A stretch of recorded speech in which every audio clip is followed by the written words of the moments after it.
Your relationship with Pete was always pretty fiery. You know, you said before to me you had lots of arguments and they get pretty uptight. Both quite passionate people, both got tempers on you. I mean, I think that reading between the lines, the catalyst for the breakdown of your marriage was what happened in America. I just want to show you a clip from the American reality show you were doing, because looking at this, it seems to me this may be the time when everything started going wrong for you. When he goes on tour and he auditions the dancers, I am going to get all the dancers in the room and say, if I catch any of you flirting or thinking you can get with my husband, I tell you what, you'll be dropped from the tour within seconds, whether he has a word with it or not. You haven't got a say in it, mate. Excuse me? You have no say in it. Nothing to do with my music. You have exactly zero to do with my music and my tours. If I come on tour with you, I have every reason. Well, if I see any of them, well then not going to tell me. You are not going to tell me. What are we talking about? What are you talking about? How far has this gone? That's his mentality. Oh, you're vile, man. Why is that? No, please don't talk to me on the flight. Please, just say I'm not. Bye. Say I'm not. I'd rather not talk to you. Yes! Freedom on the flight. I mean, you're laughing there. I'm laughing, but I'm laughing because I look dreadful. No, but you just came across as a bit sort of, you know... In our reality show, there's one bad cop, one good cop. I'm the bad one, he's the good one. He always says something to me, he knows I'm going to bite, then I bite, bigger bite. I don't think he comes over at all well either. I think the pair of you... Oh, yeah, but I come across a lot worse. What it seems to me is the pair of you have almost lost respect for each other Completely. in that clip. We have. And it says to me... Which is probably why I went out in Bristol, because we'd lost respect Well, that's at that what I'm point. really going to ask you, is that it seems to me what happened in Bristol was the end game. It was basically. To what had already gone massively wrong before. When you look back on it all, when do you think it all began to go wrong, really? Was it when you went to America? It's such a shame because we were so in love, and the American trip we should never, ever, ever have done. I mean, I used to say to Pete, look, I want you as my husband. I don't want to work with you all the time, Pete, because when you're working with someone all the time, when you come home, what do you talk about? It was if, like, 24/7 we're stuck together. That's not healthy, that's not normal. And it's made me realise that, you know, eventually, obviously I will get into another relationship. I'm going to do things completely, utterly different. You've got to have your own time, your freedom, and then enjoy things together and talk about things. You're in Malibu, you're in the hills, Pete's working on his album, you're not doing anything. Bored.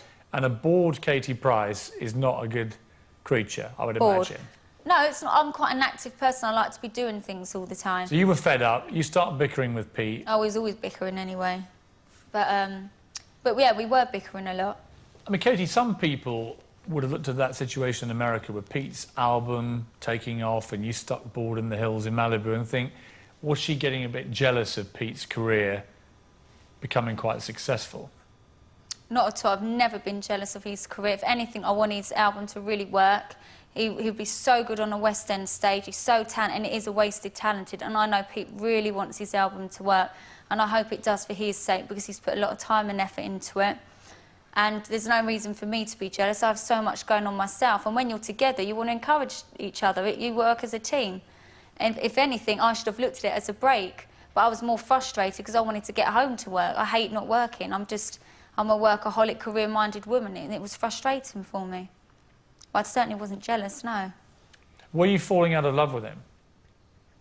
Do you know, when I look back, I would say I was in love with Pete, but then I don't know if it was habit or love when I look back now, because now I've split with him. At first, when he said it's split, it was like, shock, what am I going to do without Pete? And then I think that's normal reaction, you'd think, with anyone when you split. Then I think, oh my God, but I've got his kids, and I wasn't thinking about the work thing or nothing, because that side didn't really bother me. Did you still fancy him just before you split? Yeah, I'd look at him and think, you're gorgeous, but I look at him now and think, what on earth did I see in him?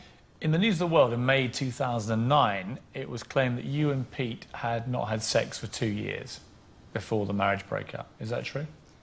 OK, I'll tell you something. Did anyone know that I was pregnant in America and the baby died? Did anyone know that? No. So don't tell me that me and Pete didn't have sex. When was that? Moment. Hang on. Compose.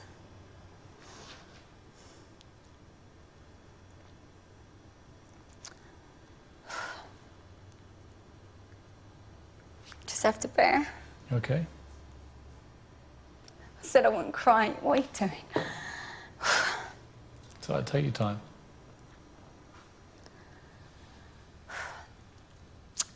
In America, I fell pregnant. When was this? The trip that we've just done. So early part of this year? Yeah. And the baby died. I ran the marathon bleeding, and then Pete dumps me. That is a lot for women to take in. How far pregnant were you? Maybe about 9, 10 weeks. And what happened? When we got back from it, we was all happy that we was going to have another baby because we always spoke about it. Because there were reports that you were planning another baby, so that was true. You were. Okay, me and Pete weren't getting on. We were having marriage counselling, and because of the problems what they were, I thought we'd get over it. I did get pregnant. People could say, well, why would you even get pregnant if you're not getting on? I'm married to the guy and I'm with him for life. Why not? We've always said we want more kids. Which month was this? Can you remember? March. And how did Pete react when you told him you were really pregnant? Happy. If Pete had it his way, he'd have me pregnant all the time in the kitchen cooking. He just loved, and I loved, because I want more kids and I wanted more kids. So I fell pregnant. Didn't tell anybody. Claire knew, our manager, that was all. I had to tell Claire because of work. Obviously, you get bigger. You tell your mum? My mum knew, yeah. But you were happy? You and Pete were happy about this? Well, even though we were still bickering and I shouldn't have gone to America, yeah, we were happy because it's a baby. It's an amazing thing when you have a baby. And did part of you think this might help your marriage? No, I don't believe you should have kids to help your marriage. But, you know... But the way he reacted, the fact that he was happy about it, did you think maybe... I never thought that when I got back from America, I'll be getting divorced, basically. So I was pregnant. When we got back from America, I went to see the doctor and we had a scan and he said it doesn't look good.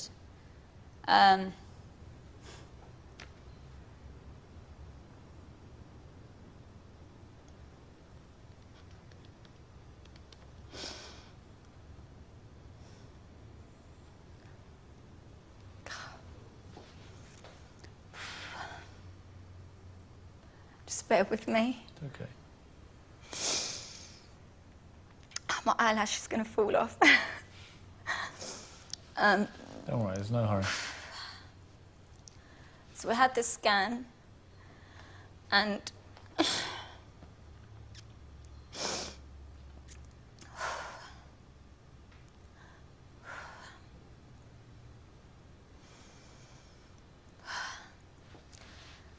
he was poking a thing around on my belly, and it was moving, and he said,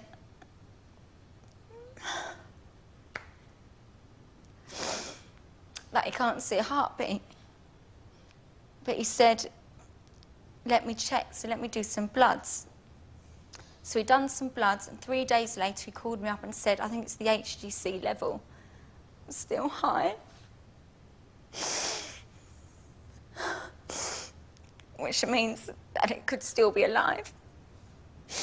At this point, I knew I had to do the marathon in a week's time. So my head was going like this because I thought, I've got to do the marathon, I can't let people down. I've trained all this time, I've got this money, what am I going to do? Can I still run it? So, oh, fucking hell. So that was 3 days. He said, come back on the Saturday, we'll do some more bloods, or something like that, and I'd done them. And over the weekend, I was doing polo up in Birmingham. I was supposed to ride the polo, and the doctor phoned me up and said, it's really good news, Kate. Your HG levels have gone up more, which means the baby's forming, that there's some kind of pregnancy there. So he said, come back on Monday and we'll check, see if we can find a heartbeat. So I went in on Monday. This was before the marathon. Was Pete with you? Not all of them, but was he with me at this one? Do you know, it's such a blank. I know he was there when I had to have determination. So I went in thinking he's going to be great, he's going to see our heartbeat. And it was on the screen and, you know, they poked the thing around. He said, no, it's died, it's gone. So then I was confused because I thought, but and I said to him that the HTC levels have gone up, so surely that means there is a pregnancy. And inside I'm thinking,